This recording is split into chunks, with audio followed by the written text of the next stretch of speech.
ওই মাতৃকোষ থেকে আবার কি তৈরি হয় বলো তো? অপত্য কোষ তৈরি হয়। মাতৃকোষ থেকে কোন কোষ তৈরি হয়? ওই অপত্য কোষটা ধরো হচ্ছে নতুন একটা ছোট কোষ। অপত্য কোষটা একটা ছোট কোষ। এই অপত্য কোষটা কিন্তু শুরুতেই কিন্তু বিভাজনে চলে যায় না, যায় কি না কিছু সময় লাগে? তাহলে এই অপত্য কোষ যে বিভাজনে যাবে, অর্থাৎ অপত্য কোষটা যে মাতৃকোষে কনভার্ট হয় এবং মাতৃকোষ থেকে, ধরো এটা মাতৃকোষ, এটা থেকে যে আবার দুটা কোষ বা চারটা কোষ যে তৈরি হয়, এই পর্যন্ত একটা লাইফ সাইকেল থাকে। কি থাকে? ওটাকে কি বলা হয়? কোষ চক্র। কি বলা হয়? তাহলে একটা অপত্য বা নতুন কোষ থেকে ওটা মাতৃকোষে কনভার্ট হওয়া, মাতৃকোষ থেকে আবার কিসে যাওয়া, নতুন দুটা কোষ তৈরি করা, এই পর্যন্ত একটা চক্র আকারে এটা সংগঠিত হয়। এটাকে কি বলা হয় বলো তো? কোষ চক্র। কি বলা হয়? ক্লিয়ার? তাহলে আমরা কোথায় ছিলাম? যে কোষ চক্র জিনিসটা কি, এটা সংজ্ঞা আছে ভালো করে। তাহলে একটা অপত্য কোষ থেকে মাতৃকোষ, মাতৃকোষ থেকে হচ্ছে আবার দুটি অপত্য কোষ তৈরি হতে একটা প্রক্রিয়া, একটা সময়ের দরকার হয়, একটা প্রসেসের দরকার হয়, ওটাকে বলা হয় কোষ চক্র। কোষ চক্রকে কয় ভাগে ভাগ করা হয়েছে বলেন? দুই ভাগে। কি কি বলেন তো? ইন্টারফেজ। কি বলা হয়? আর একটাকে কি বলা হয়? এমফেজ। এটাকে কি বলা হয়? ইন্টারফেজ মানে কি দেখেন, প্রস্তুতিমূলক পর্যায়, ইংলিশে বলা হবে প্রিপারেশনাল ফেজ, এই জন্য ওটার নাম ইন্টারফেজ। দেখেন আপনারা কিন্তু এটা কিন্তু পড়ে আসছিলেন তাই না? মাইটোসিসে ইন্টারফেজ, মাইটোসিসের আগে কোন ফেজ ঘটে? এই যে এটাই হলো ইন্টারফেজ। এখন এই জিনিসটা কি তো শুনেন, দেখেন একটা অপত্য কোষ তৈরি হইলো, একটা অপত্য কোষ কি হইলো, এই অপত্য কোষটা আস্তে আস্তে বড় হবে। কি হবে? আস্তে আস্তে প্রোটিন গেদার করবে, হরমোন তৈরি হবে, বিভিন্ন কার্যক্রম করবে। তার এই যে তার যে একটা পূর্ণাঙ্গ মাতৃকোষে কনভার্ট হবে, ধরেন এটা মাতৃকোষে যে কনভার্ট হবে, এই সময়টা কি বলা হয় বলো? এই সময়টাকে কি বলা হয়? তোমার প্রস্তুতিমূলক পর্যায়। কি বলা হয়? বুঝতে পারলা? তাহলে একটা অপত্য কোষ যে মাতৃকোষ পূর্ণাঙ্গ কোষে কনভার্ট হয়ে যে দুই ভাগে বিভক্ত হবে, তার আগ পর্যন্ত যে একটা অবস্থা থাকে, ওই অবস্থাকে কি বলা হয়? প্রস্তুতিমূলক। আর প্রস্তুতি কে নেয় বলতো? অপত্য কোষ নেয় না মাতৃকোষ নেয়?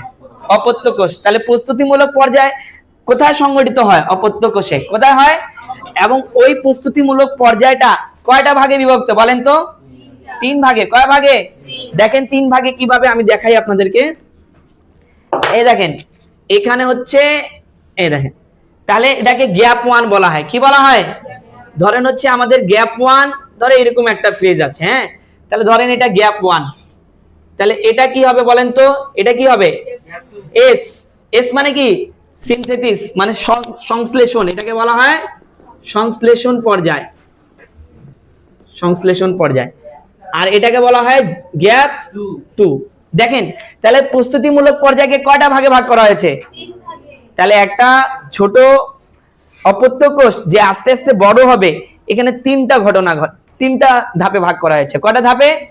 প্রথমটার নাম কি? গ্যাপ ওয়ান, তারপরে সিনথেসিস অর্থাৎ সংশ্লেষণ, তারপরে গ্যাপ টু। অর্থাৎ দেখেন এই এই ধাপে অর্থাৎ হচ্ছে 30 থেকে 40% সময় ব্যয় করে। কি করে বলেন তো?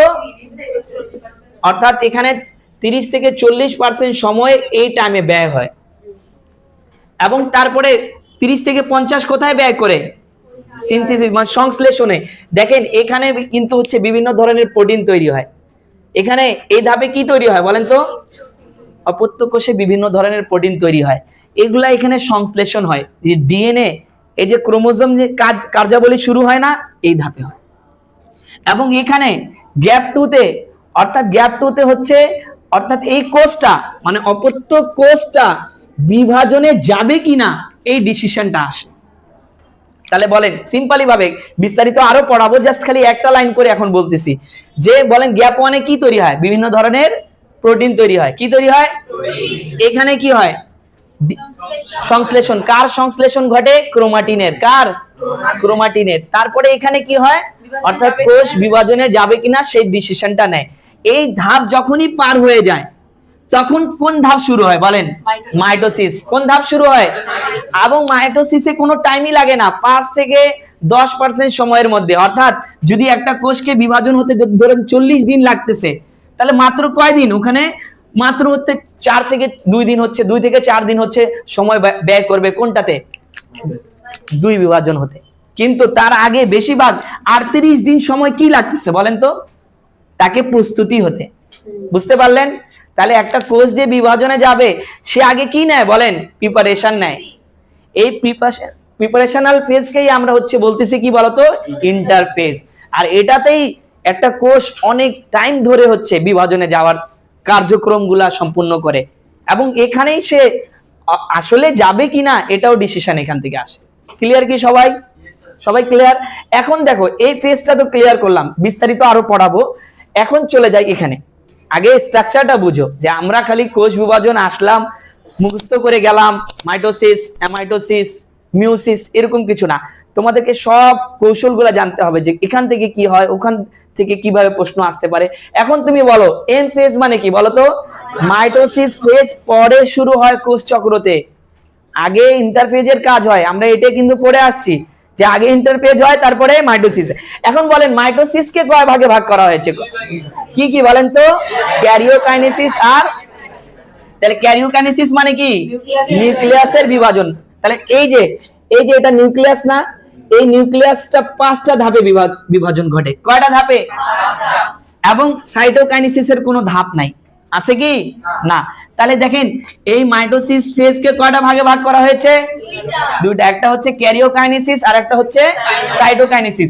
তাহলে ক্যারিওকাইনেসিসের বিভাজন অর্থাৎ নিউক্লিয়াসের বিভাজন, এই নিউক্লিয়াসের বিভাজনকে কয়টা ধাপে ভাগ করা হয়েছে? প্রথম ধাপের নাম কি?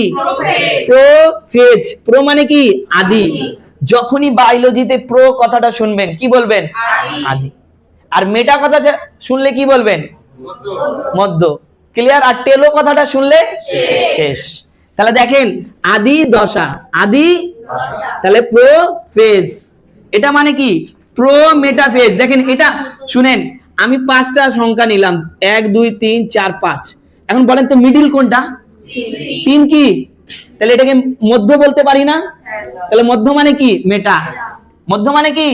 তাহলে এটা যদি মধ্য দশা হয় তার আগের দশাকে আমরা কি বলবো? আদি মধ্য দশা। মানে মধ্য দশার আগের দশাকে কি বলা হয়? এই জন্য এর নাম কি দেওয়া হয়েছে? Pro metaphase. কেন দেওয়া হয়েছে এবার বুঝলেন? এখন বলেন তারপরে অ্যানাফেজ, গতি দশা। জানেন কেন গতি দশা দেওয়া হয়েছে? সব সময় মনে রাখবেন যে এই যে আমরা ভিতরে পড়বো, যখনই ক্রোমোজোম গুলা 2 ভাগে বিভক্ত হয়ে যায়, ধরেন দুটা করে আঁকলাম, এ দেখেন এদিকে পালাচ্ছে এদিকে পালাচ্ছে, যখন তখন হচ্ছে এরা উত্তর মেরু আর দক্ষিণ মেরুর দিকে অগ্রসর থাকে না?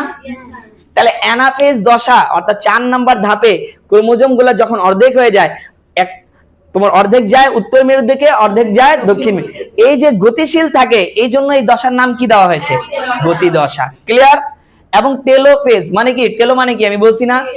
শেষ। তাহলে এটা কোন দশা? অর্থাৎ এখানে একটা থেকে একদম 2টা সম্পূর্ণ নিউক্লিয়াস তৈরি হয়ে যাবে। কয়টা? 2টা। তাহলে আমরা এখানে একটা নিউক্লিয়াস দেখি প্রোফেজে, কিন্তু টেলোফেজে ওইরকমই কয়টা নিউক্লিয়াস তৈরি হয়ে যায়? 2টা। ক্লিয়ার? তাহলে এই ছকটা কি বোঝা গেল? এই ছকটা বোঝার মানে হচ্ছে জানেন, আপনার হচ্ছে একটা ভালো তোমার হচ্ছে ধারণা আসা আসলে হচ্ছে যে কোষ বিভাজন জিনিসটা কি আর কিভাবে এটা সম্পূর্ণ হয়। কথা কি ক্লিয়ার?